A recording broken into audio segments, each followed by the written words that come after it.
Coucou les gourmands, comment ça va? J'espère que vous allez très bien.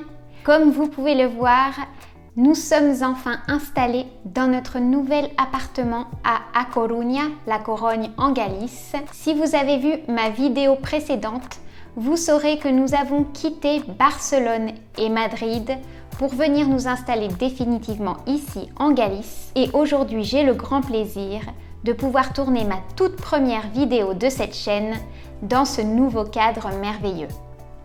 Le voyage s'est bien passé, ça n'a pas été de tout repos parce que parcourir plus de 1000 km en voiture en une seule traite avec le bébé chat dans une boîte, ce n'est pas évident et la pauvre chatoune, je dis bébé mais elle a quand même 13 ans, la pauvre chatoune a vraiment souffert. Non, elle a même 14 ans la chatoune. J'ai décidé de rendre cette chaîne un peu plus intéressante en publiant en plus des recettes, quelques nouvelles de ma semaine ici en Galice. Vous avez été très nombreux à réagir positivement à ce contenu un peu plus personnel et j'ai donc décidé de profiter des vidéos des recettes pour vous faire un petit récapitulatif de ma vie ici en Galice. Et donc là, je vais vous raconter que ces derniers jours, depuis jeudi dernier, nous avons déjà vraiment bien profité de notre nouvelle vie ici. Nous avons aménagé notre nouvel appartement. Je vais vous montrer la cuisine dans un instant parce que je suis sûre que vous mourrez d'envie de découvrir ma nouvelle cuisine. Et sinon, à part ça, nous avons brunché, nous avons découvert de nouveaux coffee shops, nous avons très bien dîné. Ma belle-maman m'a déjà donné des légumes qui viennent de son potager. Nous avons mangé des glaces, des desserts typiques d'ici. Et bébé la chatoune s'est très bien adapté à son nouvel environnement. Pour célébrer notre installation ici et le nouveau chapitre de cette chaîne YouTube ainsi que de ma vie en général, j'ai choisi une recette sans cuisson, pas besoin d'allumer votre four, typique de la Galice. Il s'agit de la tarta de la abuela ou tarta de galletas. En fait, c'est l'équivalent de notre gâteau de famille. Vous savez, ce gâteau au biscuité brun de lus. En France, nous préparons ce gâteau avec une crème au beurre. Parfois, elle est aromatisée au chocolat, à la vanille ou même au café. Mais ici, en Galice et dans d'autres endroits d'Espagne, nous la préparons avec une crème pâtissière à la vanille et au chocolat. Il y a une couche de biscuits, une couche de crème pâtissière à la vanille, des biscuits, de la crème pâtissière au chocolat, des biscuits, de la crème pâtissière à la vanille, des biscuits et pour finir, un glaçage au chocolat noir. Certains ajoutent même une pointe d'alcool dans le lait qui va imbiber les biscuits, mais aujourd'hui, je n'ai pas mis d'alcool, c'est une version de ce dessert qui peut être dégusté par des enfants sans aucun problème. Le gâteau est super simple à faire si vous suivez bien ma recette et surtout c'est un gâteau qui plaît à tout le monde. Mais avant de vous montrer le pas à pas de cette recette, je vous propose de faire un petit tour de ma cuisine. Vous êtes prêts? C'est parti! Regardez, la cuisine est un petit peu plus petite que celle que j'avais à Barcelone, mais elle est vraiment plus moderne et plus fonctionnelle. On a le micro-ondes, le four, des immenses tiroirs où j'ai pu ranger tout mon petit bazar. Ensuite, les plaques vitrocéramiques. Et c'est la première fois que j'ai un double frigo à l'américaine avec congélateur immense et frigo immense. Ma table en marbre, l'évier et une nouvelle étagère que j'ai achetée pour mettre tous mes robots. On a même un séchoir et une machine à laver. Alors, vous avez vu? Elle est belle, hein? Est-ce que vous êtes prêts pour le pas à pas? Allez, on y va! Voici les ingrédients dont vous aurez besoin qui sont également écrits dans la description de cette vidéo. Du lait demi-écrémé et de la crème pour la crème pâtissière, ainsi que des jaunes d'œufs. Mettez vos blancs de côté dans une petite boîte hermétique et vous les mettez au frigo ou au congélateur. Nous allons les utiliser dans la prochaine recette de cette chaîne. Ensuite, nous allons également avoir besoin de maïzena ou de poudre de pudding Koro à la vanille que j'utilise ici. Tous les détails dans la description. Le zeste d'un quart de citron, un petit peu de vanille, de la cannelle et du sucre. Pour la crème pâtissière au chocolat, du chocolat noir et un petit peu de lait. Nous allons également avoir besoin de nos biscuits, ici la tostada originale de la marque Gouillon, mais vous pouvez utiliser des petits beurres, du lait pour les tremper et pour notre ganache au chocolat par-dessus, du chocolat et de la crème et des vermicelles de chocolat. Nous commençons par faire chauffer notre mélange de lait et de crème tout doucement dans notre casserole à fond épais et pendant ce temps-là, nous allons battre nos jaunes d'œufs avec le mélange de sucre, maïzena, zeste de citron, extrait de vanille et cannelle. Il faut faire blanchir légèrement ce mélange.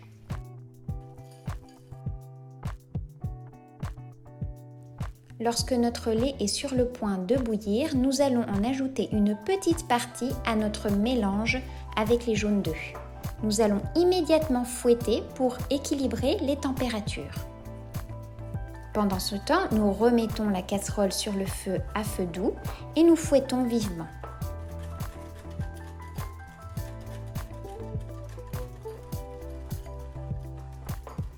Lorsque le mélange est bien homogène, nous allons le reverser dans la casserole avec le reste du lait et à feu doux, nous allons faire chauffer notre crème pâtissière tout en fouettant.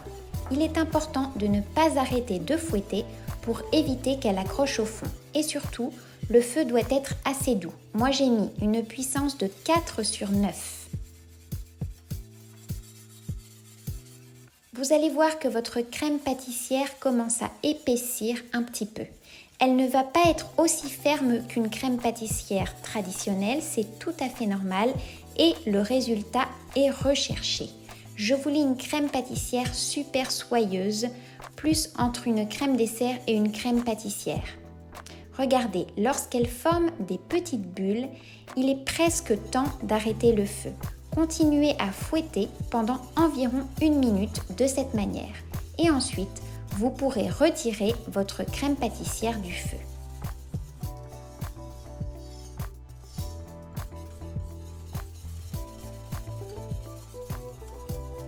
Vous voyez la consistance qu'elle possède?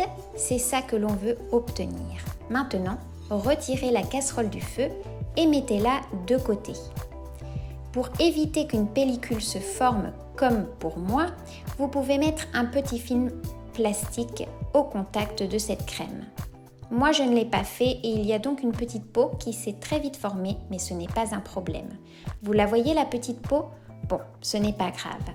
J'ai rajouté 2 louches au chocolat que j'avais réservé pour la crème pâtissière au chocolat. J'ajoute également le lait et je fouette pour faire fondre le chocolat noir dans la crème pâtissière encore très chaude.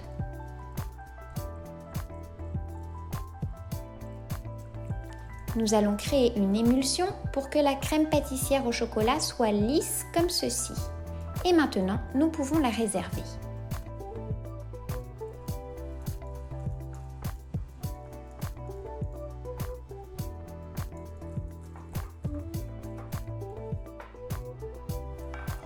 Maintenant, dans un grand plat, nous allons placer une première couche de biscuits. Vous pouvez utiliser le plat que vous voulez. Le mien fait 20 x 25 cm de côté. Nous allons ensuite ajouter la première couche ou la moitié de la crème pâtissière à la vanille que nous répartissons uniformément sur toute la surface des biscuits. Maintenant, pour la seconde couche de biscuits, nous allons les tremper brièvement dans le lait froid. Une fois que la seconde couche de biscuits est placée sur la crème pâtissière à la vanille, nous allons étaler dessus notre crème pâtissière au chocolat.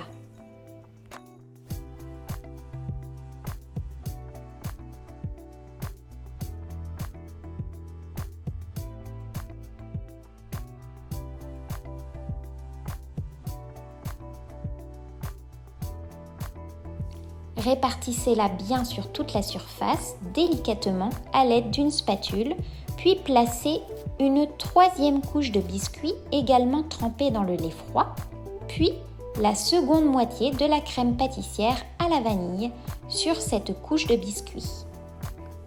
Vous l'étalerez bien à l'aide de votre spatule et vous allez par-dessus rajouter votre dernière couche de biscuits. Celle-ci est également trempée dans le lait froid.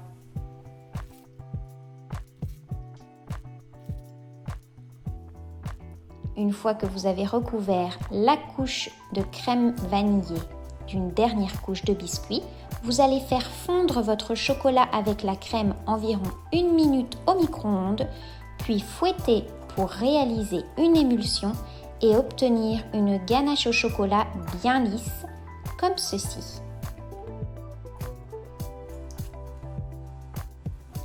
Il ne vous reste plus qu'à étaler la ganache au chocolat sur la dernière couche de biscuit délicatement et ensuite vous pourrez décorer avec vos vermicelles de chocolat. Placez la tarta de la abuela au frigo jusqu'au lendemain et voici l'aspect qu'elle possède le lendemain. À la sortie du frigo, regardez-moi cette découpe de dingue. J'ai même acheté une spatule spécialement pour l'occasion. Pour info, il s'agit d'une spatule à E et ça fonctionne aussi pour les lasagnes et le tiramisu. Pratique, n'est-ce pas?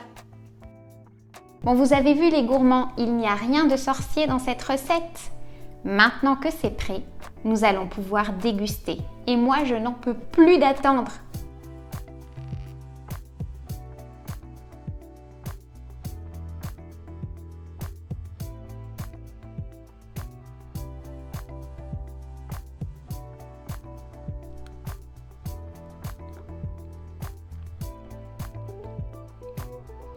Et ce que j'adore, c'est que la crème pâtissière à la vanille, elle n'est pas trop ferme.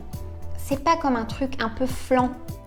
Mon moment préféré, c'est quand mon chéri qui rentre du boulot après dîner peut enfin découvrir mes desserts. Et regardez, son verdict est assez fou.